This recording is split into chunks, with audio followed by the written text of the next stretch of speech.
Welcome to Let's Talk Horses. I'm your host, Jason Vance. Joining us today is Michigan State University horse specialist Taylor Fabus, and we're going to be talking about how you can use social media to enhance your horse experience. Now, Taylor, social media has changed the world and it continues to change it. How can social media help horse people? Well, the best part of social media, at least all the platforms that I use, are that they just allow you to get connected with people of similar interests. And so I use several different social media platforms, and it allows me to connect with people both professionally and personally that are also interested in horses. Now, can social media help a business be more profitable and successful? Absolutely. You know, to be honest, I think any business that isn't on social media is making a big mistake. I think you should just dive right in. The best part about it, it's free. It's a free marketing tool, and you'd be crazy to not try it and try to reach potential customers or just audiences that maybe you hadn't before. So it absolutely can help you market not only, let's say, your business page or your business website, but also if you have like an event coming up. There's really specific ways to market that and actually get people to register. So it can certainly help someone be successful and profitable. Now you talked a little bit about platforms. What are some of the types of social media applications that horse people can use?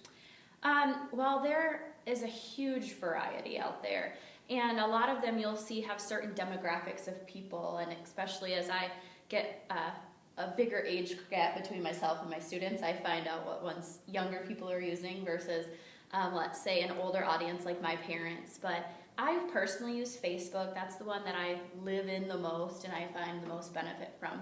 It's really easy to get a lot of interaction on Facebook, as well as share things like graphics and photos. So I use that one a lot. We've had a lot of success with YouTube as well, especially when wanting to do something like instruction. Obviously, a video is going to be really useful for that. But there's also things like Instagram and Pinterest. Oh gosh, the list goes on, and I'm sure there's many that I don't utilize as much as I should, like Twitter.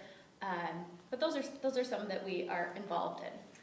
What would you say is the biggest challenge for horse people to actually start using social media? You know, the biggest challenge with social media is it is a time commitment. But there's lots of different platforms that allow you to go ahead and put in a minimal amount of time and get the biggest bang for your buck, because time is a valuable resource. So I'd say that's probably the biggest challenge. Additionally, safety is something you want to think about. So make sure that when you accept people's friends' requests and start to allow people to follow you, that you actually know them. Those are the sorts of things that you really want to impress upon youth as well, that they should just be friends with people they actually know in real life. So what advice do you have for horse folks that want to start using social media? What should they do, and how can they get started and progress forward? The biggest piece of advice that I have, honestly, is just do it. It's really not that hard, and a lot of these websites are pretty intuitive, and they help you start a profile and start to be active. It's pretty easy. So I'd say my biggest piece of advice would be to just do it. We have some webinars out there and some resources online that can help you do it more efficiently, but I think you'd be silly to not take advantage of social media. Talking about some of those tools that you can take advantage of, I know that there's a program called Hootsuite that can kind of help you if you're just starting out with that. Talk to us a little bit about that program. Absolutely. Yeah, so Hootsuite may be really familiar to some people. Some have never heard of it. It changed my life when I finally discovered it, because what it did is it allows you to post on several platforms at once, as well as schedule posts for the future. So you can commit a lot of time at one time and then get bang for your buck throughout the year. Well, Taylor, thank you so much for being with us today and talking about social media. You're welcome. That's Taylor Fabus, Michigan State University horse specialist. She's been our guest on Let's Talk Horses. Thank you so much for listening. Please tune in again next week for another edition of Let's Talk Horses.